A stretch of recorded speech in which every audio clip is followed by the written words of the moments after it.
شوفوا شوفوا مقطراها ليكو الشوكولا. هذا القوام اللي أنا كان بدي إياه. خطوة بسيطة رح تنقلكن نوع هالحلا من الأرض للسما. سر بسيط كتير رح تعملوه وأصلاً ما بتتخيل إنه هذا هو. رح يخلي أطيب حلا بحبوه الأولاد، بحبوه الكبار، وبحبوه كل العالم، اللي هو الكوكيز. له أنواع كتير. اليوم رح نعمل نيويورك كوكيز بطريقة سهلة بسيطة، تصلح لمشروع منزلي، تصلح لأي شيء أنتم بتحبوه، للأولاد، للجامعات. تعالوا نعمله سوا. مواد كتير بسيطة موجودة بكل بيت: زبدة، سكر أبيض وسكر بني، فانيلا، بيض، طحين ونشا وبيكنج باودرز وبيكربونات الصوديوم. جوز اختياري، وطبعا رح نحشي بقلبه شوكليت. وهي خلاص. أهم شيء إنه تكون عندكم الزبدة بحرارة الغرفة، يعني طرية هيك. رح نحط الزبدة ونخفقها مع السكر البني والأبيض لتصير عندي زبدة كريمية. طبعا كل المقادير بكتبها تحت بالوصف، انتو فيكن تاخدوها بالجرامات. بنحط السكر البني والأبيض مع الزبدة ونخفقها لتصير كريمي. طبعا انتو هون وقت بتحطوا النسب مختلفة بين السكر الأبيض والسكر البني بتغير معكم قوام الكوكيز. يعني مثلا أنا إذا بدي إياه رطب كتير، يعني هيك رطوبة وناعم وهيك، فبزيد نسبة السكر البني. أما إذا بدي إياه لا أنا يكون شوي قاسي كرانشي أكتر، فلا بزيد نسبة السكر الأبيض. هون بخلطهم هلا مع بعض لحتى يصير عندي قوام كريمي.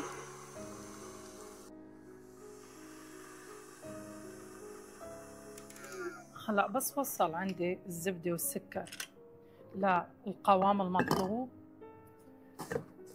بضيف له بيضة بيضة بالتدريج وبخليهم ينخلطوا مع الخليط.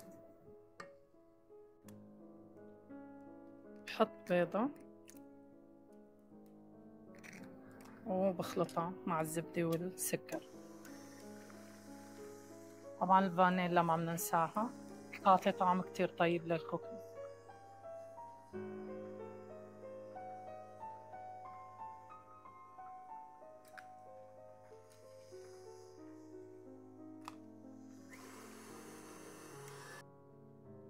هلا بعد ما وصلوا نخلطوا مع بعض وصلوا لهذا القوام، لازم أنا أضيف الطحين شوي شوي وما بعجن. حتى إذا بدي أحطها على الجانب بدي أحطها على سرعة هادية تخلط لي المواد خلط، أو بسباتيولا بقلبهم مع بعض. هيك بدخل الطحين بقلب الزبدة تدخيل هيك.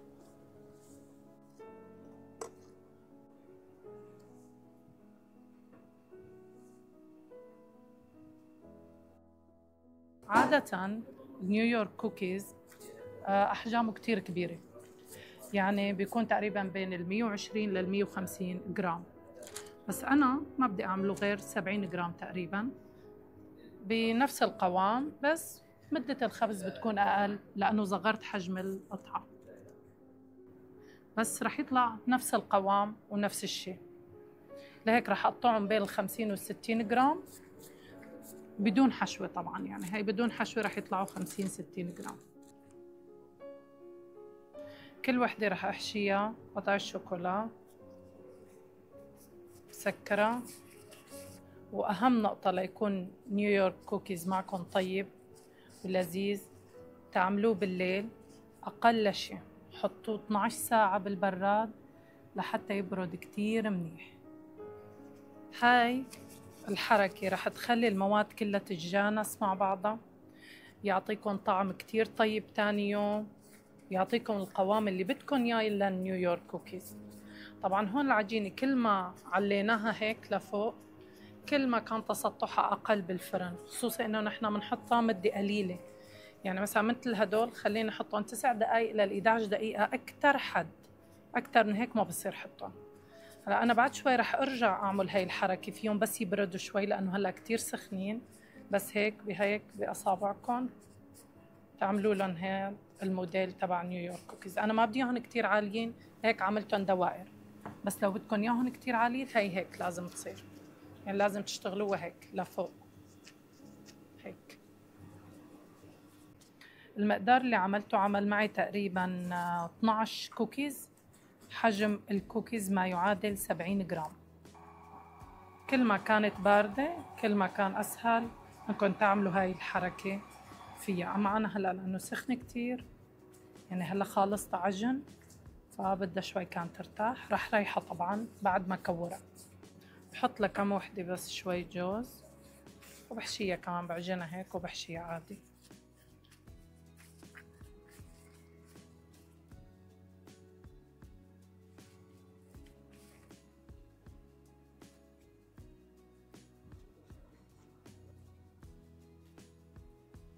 لازم حسب ما حكيت انه هدول ينحطوا 12 ساعة لل 24 ساعة ليطلع معكم الكوكيز مثل ما بدكم.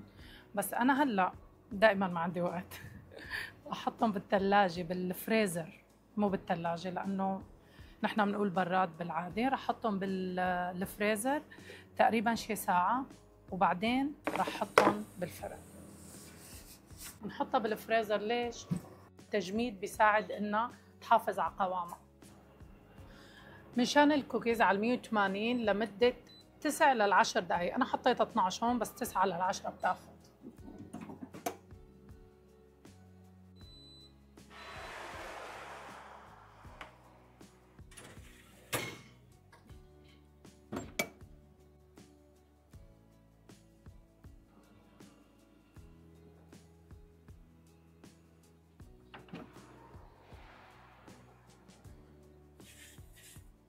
أخذوا معي تقريبا 9 دقايق، وبنتركهم بس ليبردوا شوي. راح يكملوا سوا وهن برات الفرن. بس بردوا شوي بفرجيكم كيف.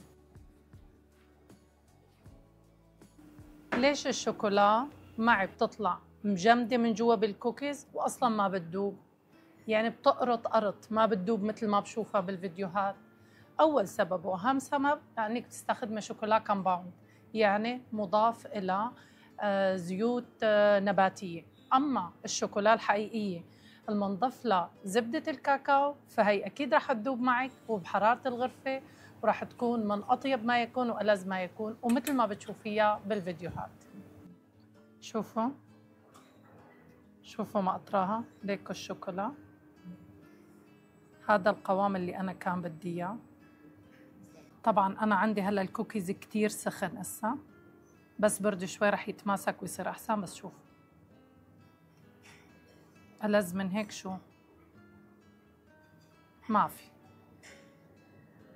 من برا مقرمش ومن جوا طلعوا السوا، من برا مقرمش ومن جوا طري، والشوكولا دايبة فيه دوبا.